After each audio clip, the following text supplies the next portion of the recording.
Hey, what's up everybody? So with so many new credit cards being added to the market and with many others being revamped, it's kind of easy to forget about the cards that aren't talked about much. But just because these cards don't get a lot of attention doesn't mean they aren't good cards. Well, today we're going to take a quick look at one of these forgotten cards, and also I'm going to tell you exactly who it's for, because it's definitely not for everybody.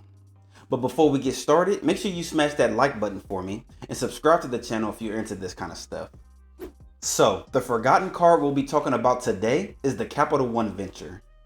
Sometimes people confuse the Capital One Venture with the Venture X, but they are two different travel reward credit cards for two different types of travelers. For example, the Venture X comes with a $395 annual fee and has well over 20 different perks and benefits that frequent travelers can benefit from, and those folks can justify that big annual fee. However, the Venture card only has a $95 annual fee, and with that lower annual fee comes less perks and benefits. But if you're somebody that only travels 1 to 2 times a year, it may be all you need. Let's dive into the Venture card so I can show you what I mean. First, you'll get 2 free lounge visits each year that will get you in the Capital One lounges and Premium Plaza lounges. Now, compared to the Venture X as well as other premium credit cards with higher annual fees, 2 visits ain't much. But for people who don't travel that often, 2 visits just might be enough. Before I forget, if you're interested in the card and you want to support the channel, a good way to do so is by applying using the links in the description box below. Now, let's take a look at the other benefits that come with the Venture card. First, this card almost always has a solid sign-up bonus.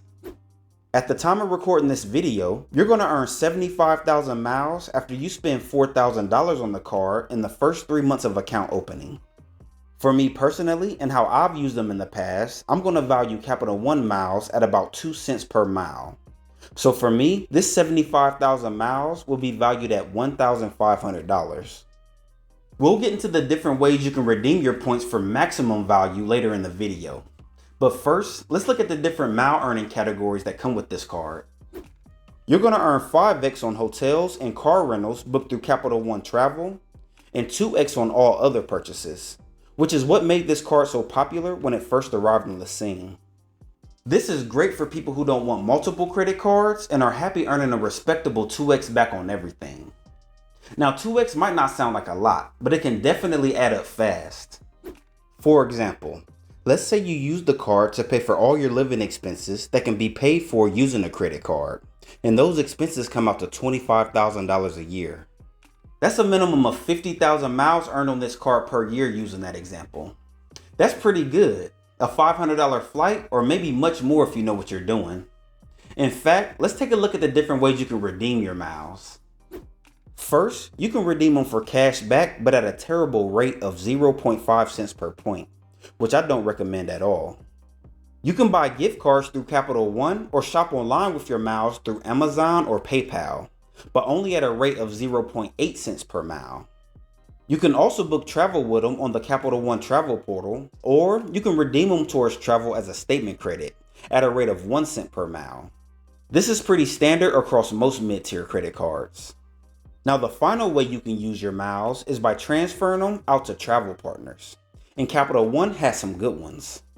When you transfer your miles out to travel partners, they can be worth much more than 1 cent per point, especially when you start looking at those business class flights.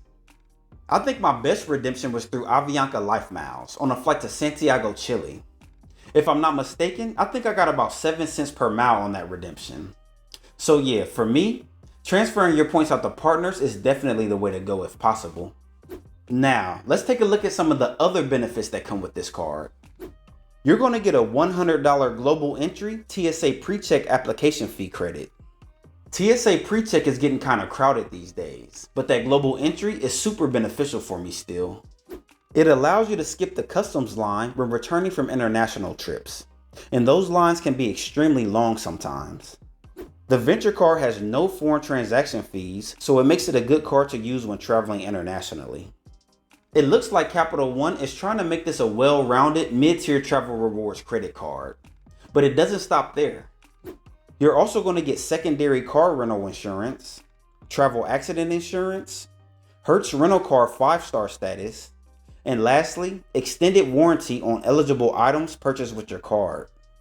So as you've seen throughout the video, this forgotten card should be on anybody's radar who travels 1 or 2 times per year and wants to earn miles that could go towards more travel.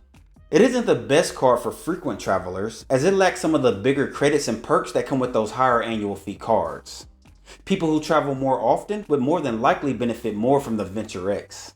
But the regular Venture is perfect for those who want a simple credit card that gives you a few benefits like lounge access, access to transfer partners, as well as global entry and TSA PreCheck, with only a $95 annual fee.